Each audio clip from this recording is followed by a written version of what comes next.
And when risk is predictable, prevention is possible. How do we protect recovery and reduce harm during a season where both individual and structural risk are at their highest? Safety is not the absence of threat, but the presence of support.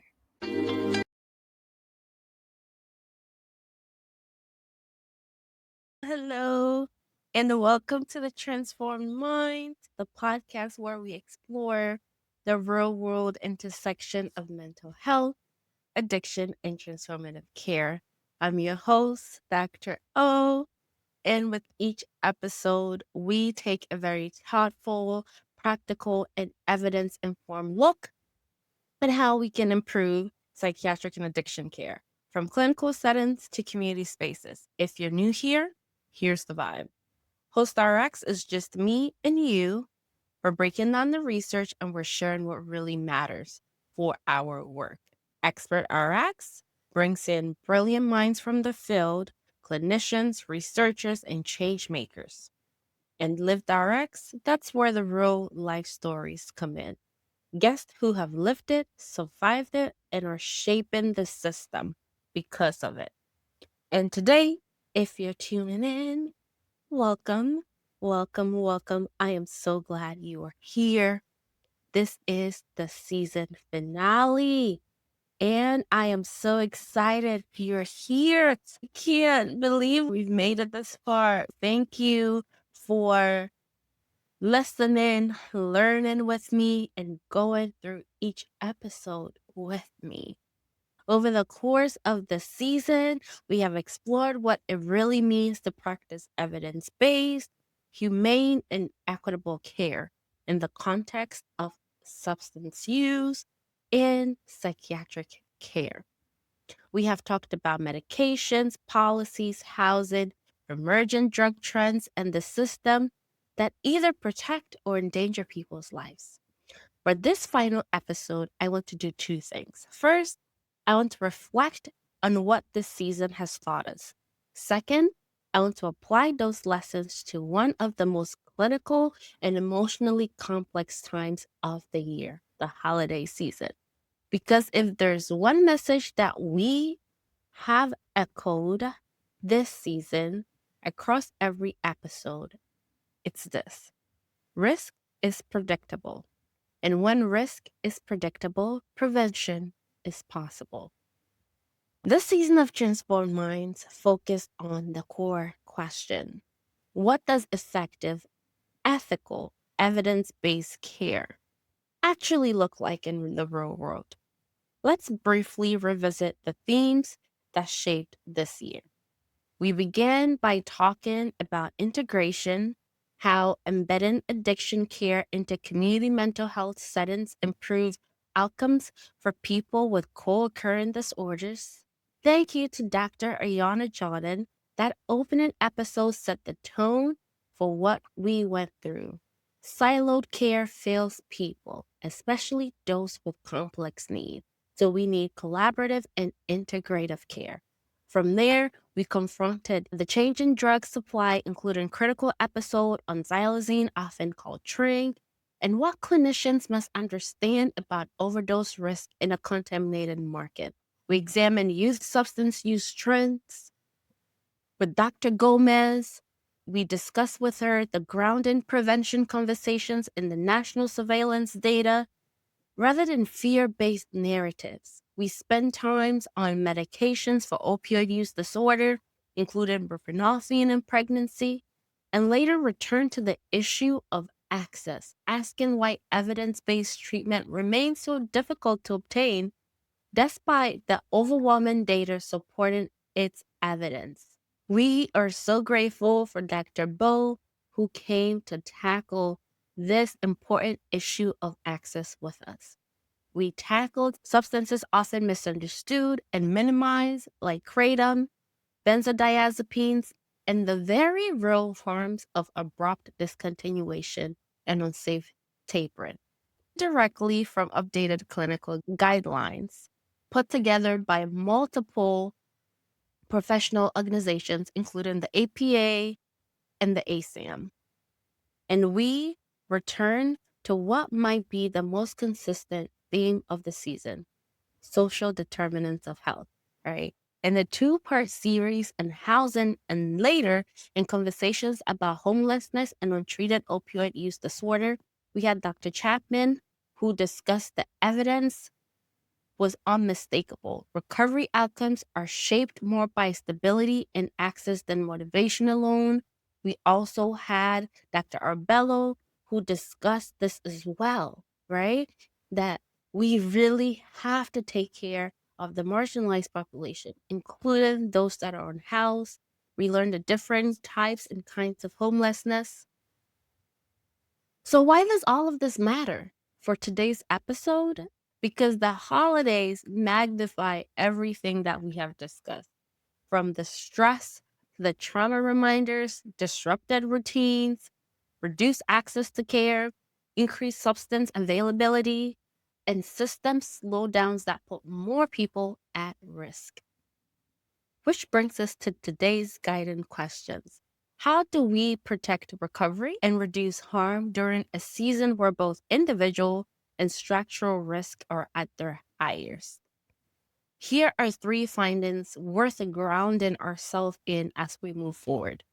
We know during the holiday season, emergency department visits for substance related harms increase between Thanksgiving and the New Year's, particularly involving alcohol and opioids. Trauma research also shows that seasonal transitions and family related stressors can reactivate cravings and trauma responses. This is a study in the Lancet Psychiatry. The national data has also consistently demonstrated that treatment engagement drops while overdose risk rises during late December to early January. That's what the SAMHSA data shows. So, the central question for today's episode is the same one that's guided the entire season. How do we reduce the harm and support recovery when both the individual stress and the system strain are at their highest?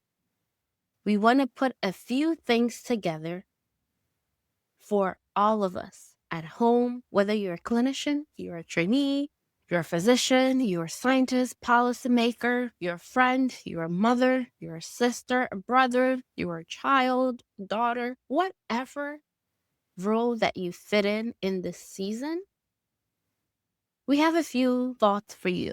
These are some of the questions that we have. First, across psychiatry, social work, trauma research, and public health, the literature converges on three consistent explanations for why the holidays increase substance use risk. The first one is the stress psychology. The research shows that chronic and acute stress activate a neurobiological pathway associated with craving and compulsive use, whilst impairing executive control. The second is the trauma activation, right? Most of the time, we're spending our holidays with families, and sometimes that family dynamic, lost anniversaries, if you've lost someone, like your mother, your sibling, you've lost relationships, social expectations. When family comes together, people may be sharing their achievements. Families may be reminding you of the expectations they may have had for you. For instance, if you're from an African or an immigrant home, we have this running joke of parents and aunties and uncles competing whose child is the most educated or is the smartest, right? It happens for real.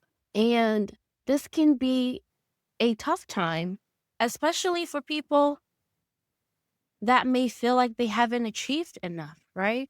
So, those family dynamics, loss of anniversaries, and social expectations that activate trauma memories is that second reason that's been found.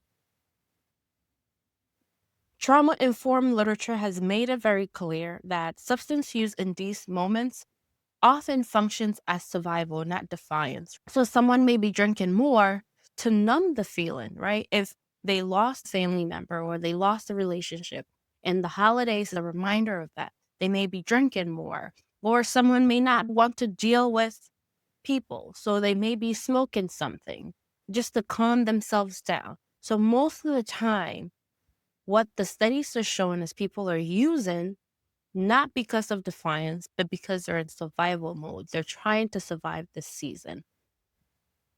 The third thing that has been shown is structural vulnerability, right? Most clinics are closed on the holidays. My clinic is closed on Christmas Day. It's closed on New Year's. Staffing, even in the places that may be open, staffing may be thin, right? Everyone wants to be home to spend time with their family, and they should be home to spend time with their family. But that may also mean an access gap for someone that may need care or someone that may need support, right? You may want to call your therapist, but your therapist is also home with their family during Christmas, right? So let's say you hit a block with your family, your therapist is busy. They're home with their family as well, right? And so these are some of those access gap during this time that can cause that structural vulnerability, right? Pharmacies reduce their hours. So if you needed some over the counter medication or you needed something from the pharmacy, you may not be able to get them during the holidays. Harm reduction services are scaling back during the holidays. There is a lot of predictable disruptions that increase risk, regardless of the individual motivation that may be happening. The central problem is not lack of willpower. It's not really because you don't have the will to do it, but there's a mismatch between predictable seasonal risk and insufficient system preparations. So, what does the evidence say about preventing relapse during predictable stress periods? Well, the evidence shows that anticipatory planning, increased contact, and continuity of care can reduce recurrence and overdose risk. So during the holiday seasons, because we know that the holidays are coming and our risk may be elevated during this time, and there may be some systemic and structural vulnerabilities. There may be some stress physiology and trauma activation that's going on. Some of the things that you can do to mitigate some of those risk factors is anticipatory planning, right? So you're anticipating that there may be a problem. So, what can I do? Right? What are some of the strategies I can put in place to prevent things that may happen? Or even if things may happen, how can I minimize that risk? Increase in contact, right? So actually plan to spend time with people, having people around you so you're not alone. Continuity of care. So for people that may be on my high risk list as a clinician, some of the things that I do or I've planned is seeing them right before the holidays and right after the holidays. So on Christmas Eve, I'm seeing some people. Best believe I'm going to be seeing some people on Christmas Eve. If I'm seeing you on Christmas Eve, it doesn't necessarily mean you're high risk. But there are some people I want to see that week leading up to the holiday and right after the holidays to make sure that there's that continuity of care and we're holding up and we're able to reduce that risk of recurrence and overdose possibly. How should clinicians proactively adjust plans before the holidays begin? If you need to give an early refill, knowing that the pharmacy is going to close, please try to do that, especially for drugs that are not controlled substances. We know there's a federal regulation for controlled substances, right? So you get it when it's due. But for those medications that are not due, is if you can give an early refill, try to coordinate care with the pharmacy, knowing that the pharmacy is going to be closed on holiday. And if someone runs out of their medication, they run the risk of decompensating, right? While flexible scheduling, doing telehealth check-ins, even if it's just a phone conversation to just check in on someone, right? I just gave a family a call to say, hey, how's it going? How are you guys doing? I haven't heard from you guys in a few weeks. I know we have an appointment coming up, but I just want to check in on everyone because I know they're having a hard time. Explicit relapse prevention plan and improve outcomes. Actually coordinate and care with your entire team, right? Today I was sending a lot of messages. I was like, hey, you have any opening? Can you check in on this person? Let's double, what's the word? I don't know what the word is, but basically, we're both targeting, right? So I'm seeing biweekly. Can you see every week? So I've decreased from every 4 weeks to every 2 weeks, right? Getting the therapist to also loop in. Can we get this person to also attend groups multiple times out of the week, right? If we need to refer you to a higher level of care, can we do that, right? Whether it's partial hospitalization, an intensive outpatient, whatever it is, we're making sure we're actually setting an explicit rehab prevention planning for you. If you need to be on a medication assisted treatment to help with that, we're doing all of those things so we know we're actually putting around you a buffer and a cushion for you, especially during the holidays. What does ethical harm reduction looks like when abstinence isn't immediately achievable, right? Because we have to understand there are going to be people who are not ready or they may not be ready to completely abstain. But that doesn't mean that we can't help them to reduce their risk. If it's just giving them some naloxone during the holidays, when we know that studies are showing the overdose risk increase, making sure they have some Narcan at home, making sure they know how to use that Narcan, safe use education. One thing that I would always tell people, do not use alone. I know in my state there's that service of call in someone so you don't use alone. And what that person is going to do, that if they don't hear from you from the other end of the phone, they're going to call for an intervention. They're going to call 911. They're going to call someone to come in. They're going to call crisis intervention to come in because we didn't hear from you. So if there's an overdose, we can intervene quicker compared to if you use alone and no one comes in. And sometimes by the time someone walks in, and find the person is too late. Educating people, testing kids, syringe exchange programs, non punitive engagement, right?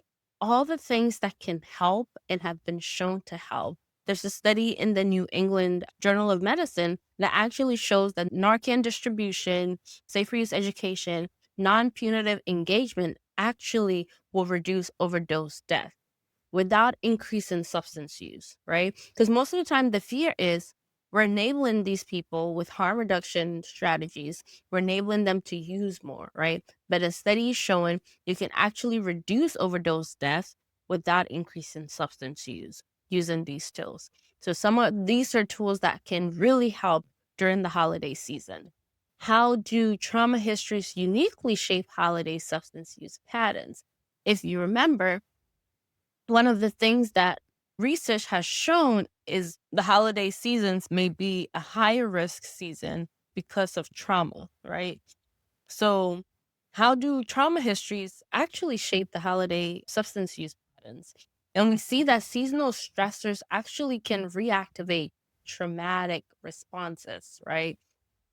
Increase in cravings and dissociation. So, if someone, again, let's say someone had a misunderstanding with a family member or a friend, or something happened around the holidays, any of those things, right? This is a time where you're spending time with those people, you're spending time with those family members.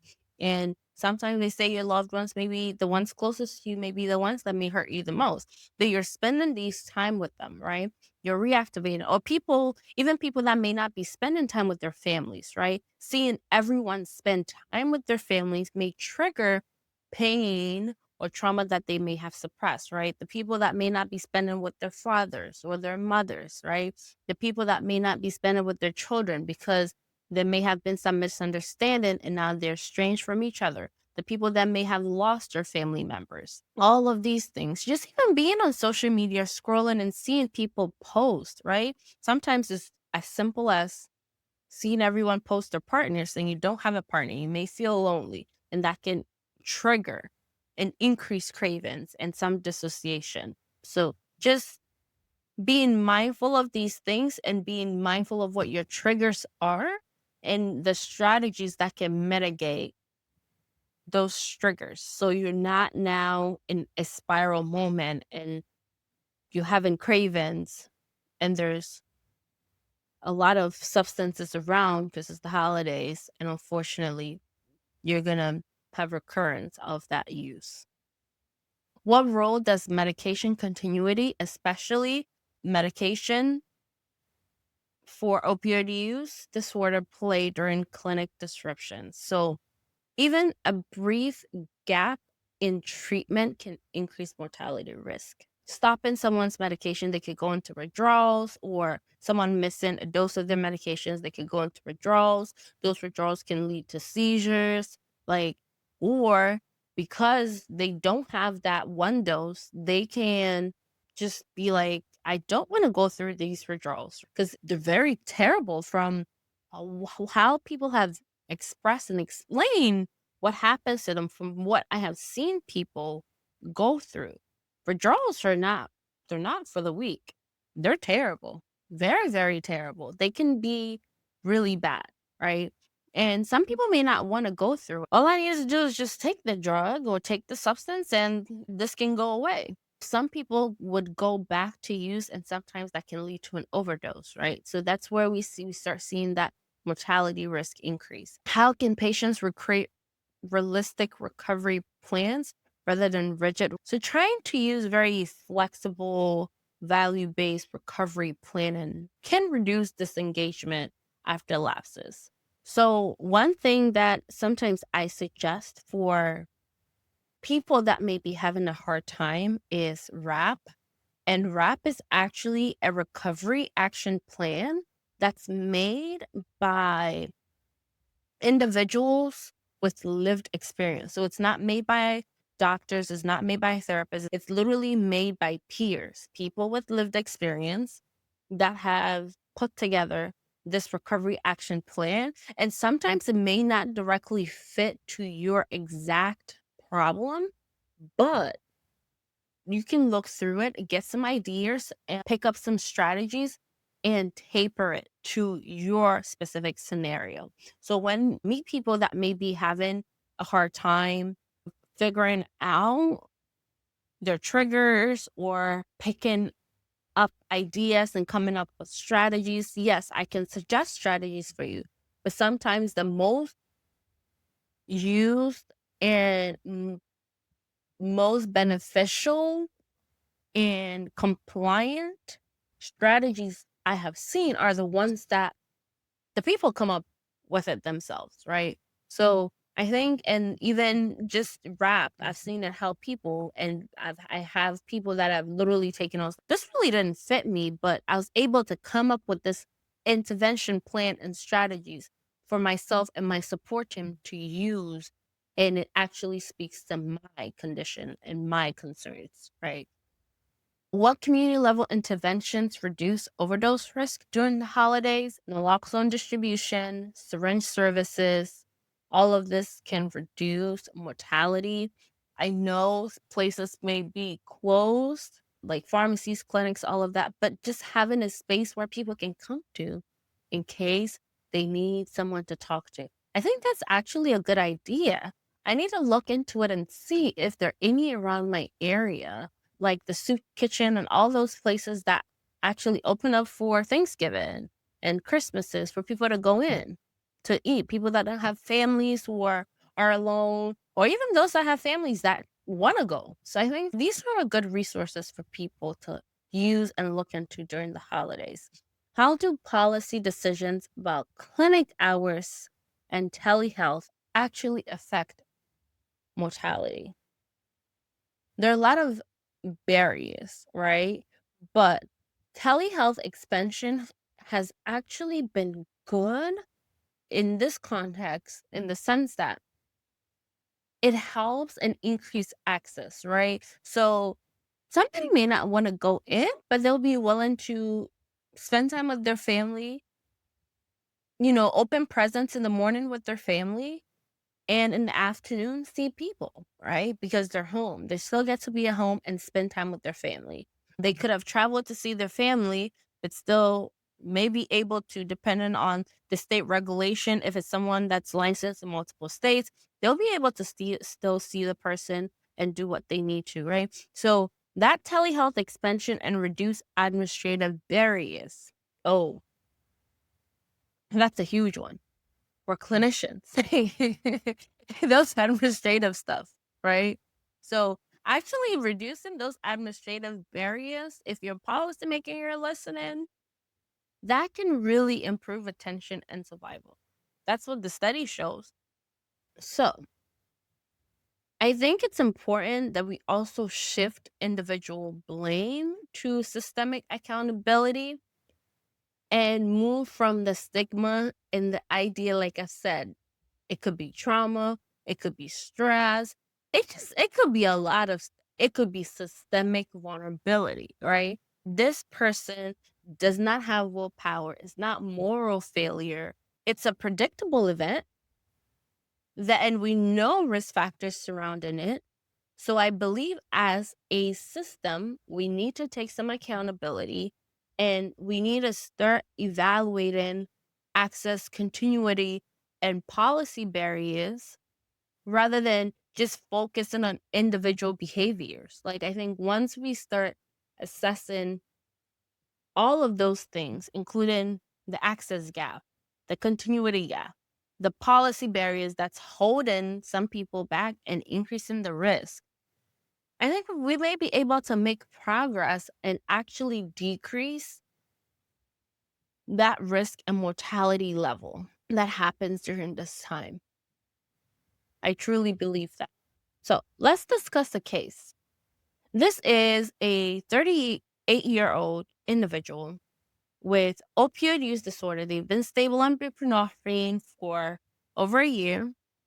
December is approaching. So they're sharing, they've come to see you. They're sharing, I have some increase in my cravings. I'm not sleeping well. There's a financial strain because I have to buy all these presents.